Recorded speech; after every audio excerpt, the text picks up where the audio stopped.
వరద తగ్గని ప్రాంతాల్లో రేపటి నుంచి నిత్యావసర సరుకుల పంపిణీ చేయడానికి ఏర్పాటు బాధితులందరూ సహనంతో వ్యవహరించాలని కోరిన ఎంపీ కేశినేని శివనాథ్.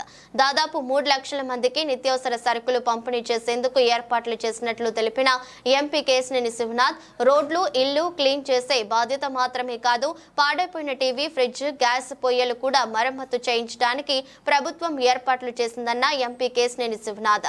రేపటి నుంచి బాధితులకి బట్టలు, దుస్తుల పంపిణీ చేసేందుకు ఏర్పాట్లు ఈ ఆపద కాలంలో వినూత్నంగా ఆలోచిస్తూ ప్రజలకు అండగా నిలబడుతున్న ముఖ్యమంత్రి చంద్రబాబుకి ధన్యవాదాలు తెలిపిన ఎంపీ కేశినేని శివనాథ్.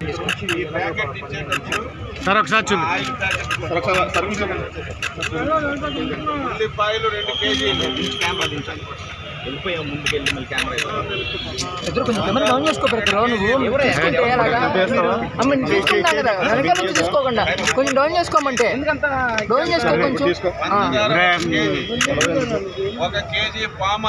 నువ్వు తీసుకోండి, కొంచెం అడ్జస్ట్ అయితే ఏముంది, నేనేం అనలేదన్నా, కొంచెం డౌన్ చేసుకోండి అంతే.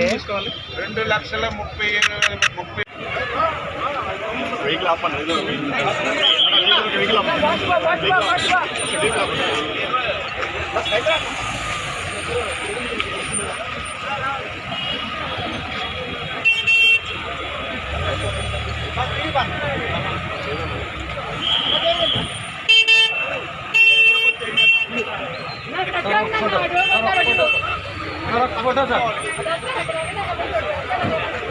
ఫోటో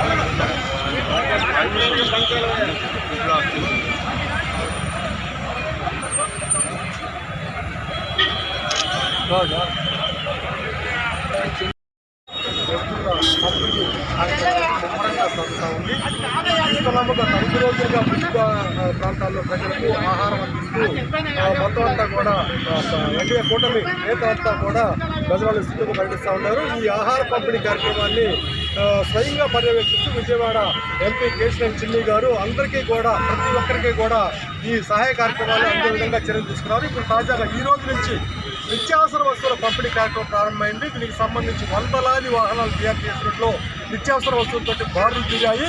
ప్రతి ఒక్కరికి కూడా ఈ నిత్యావసర సరుకులు ఎవరైతే ఏవైతే ఉన్నాయో అందరికీ అందే విధంగా ఒక పకడ్బందీ ప్రణాళిక రూపొందించి ఆ దిశగా ముందుకు వెళ్తున్నారు. అయితే ఈ నిత్యావసర వస్తువుల పంపిణీకి సంబంధించి మరిన్ని వివరాలు అందించేందుకు మొత్తం విజయవాడ ఎంపీ కేశినేని చిన్ని గారు ఉన్నారు.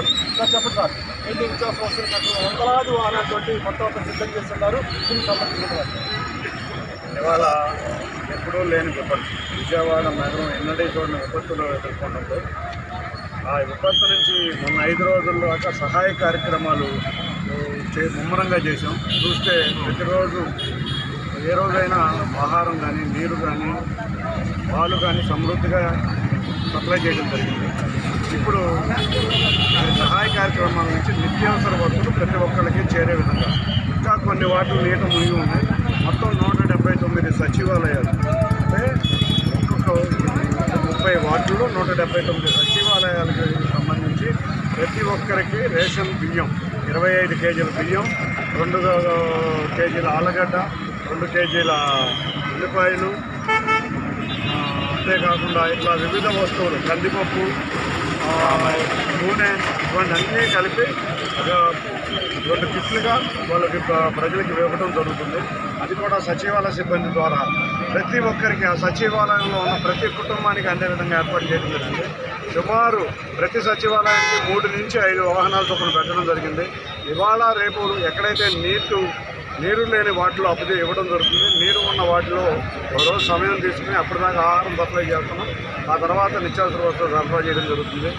ప్రజలు ఎటువంటి ఇబ్బంది లేకుండా చేయటమే ఇక్కడ ఎన్డీఏ కూటమి యొక్క ముఖ్య ఉద్దేశం. దాంట్లో ముఖ్యంగా నారా చంద్రబాబు నాయుడు గారు గత 6 రోజుల నుంచి విజయవాడను వదలకుండా కలెక్టర్ ఆఫీస్లో ఉండి నిరంతరం ప్రజల దగ్గరికి వెళ్ళి ఏం సమస్యలు ఉన్నాయో వారే స్వయంగా తెలుసుకుని ఎక్కడికక్కడ మానిటరింగ్ చేస్తా ఎటువంటి ప్రోగ్రాంలు ఎప్పుడుగా మార్చాలో ఇవన్నీ కూడా మమ్మల్ని అందరినీ గైడ్ చేస్తున్నారు. ఇవాళ అందరూ రాష్ట్ర మంత్రివర్గం అంతా ఇక్కడే ఉంది, ఎమ్మెల్యేలు అందరూ ఇక్కడే ఉన్నారు. అంతేకాకుండా అధికారులు కూడా రోజు అంటే మొదట్లో కొంత అలవాటు లేకపోయినా ఇవాళ అధికారులు కూడా 20 గంటలు ఇక్కడే ఉండి శ్రమించి ఇవాళ మేము ఈ నిత్యావసర పంపిణీ కాదు ప్రతి చోట ఇల్లు వరద క్లీనింగ్ కూడా ఫైర్ ఇంజిన్ ద్వారా చేయబోతున్నాం.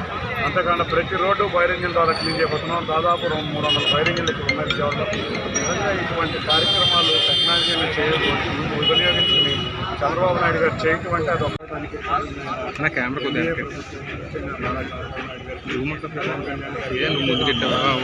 గత 6 రోజుల్లో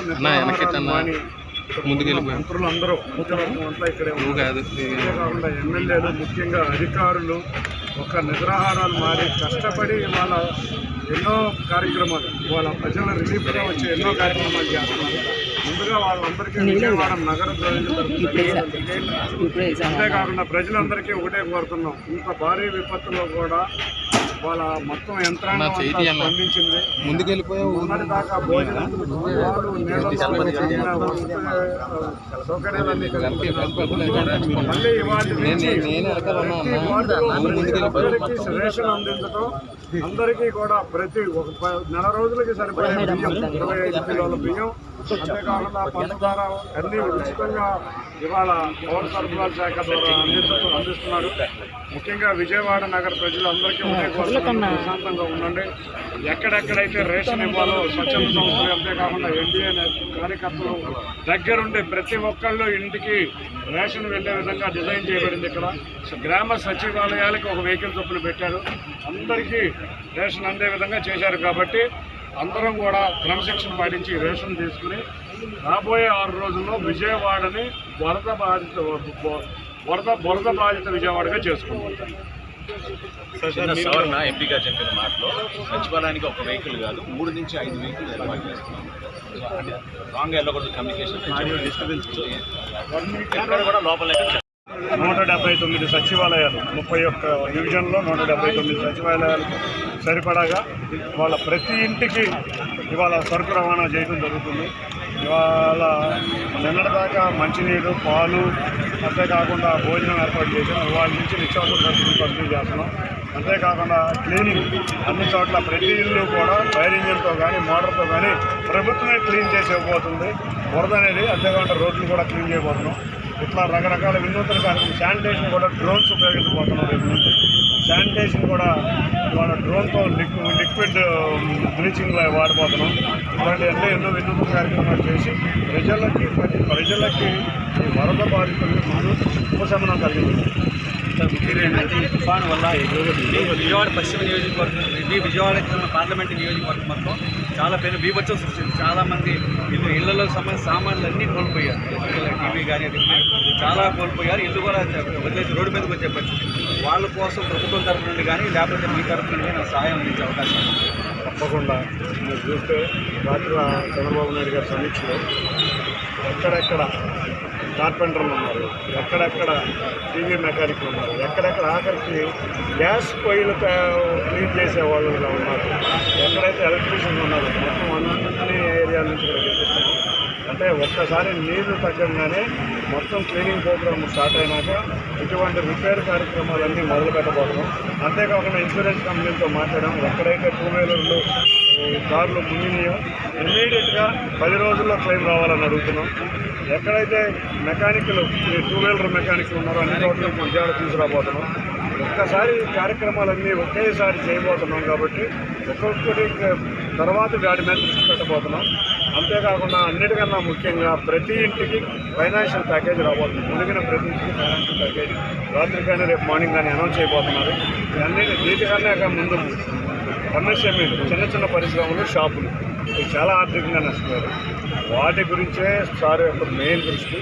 వాటిల్లో చాలామంది చిరు వ్యాపారులు ఉన్నారు, తోపుడు పళ్ళు వాళ్ళు ఉన్నారు, అంతేకాకుండా చిన్న బడ్డీ షాపులు ఉన్నాయి, చిన్న షాపులు ఉన్నాయి.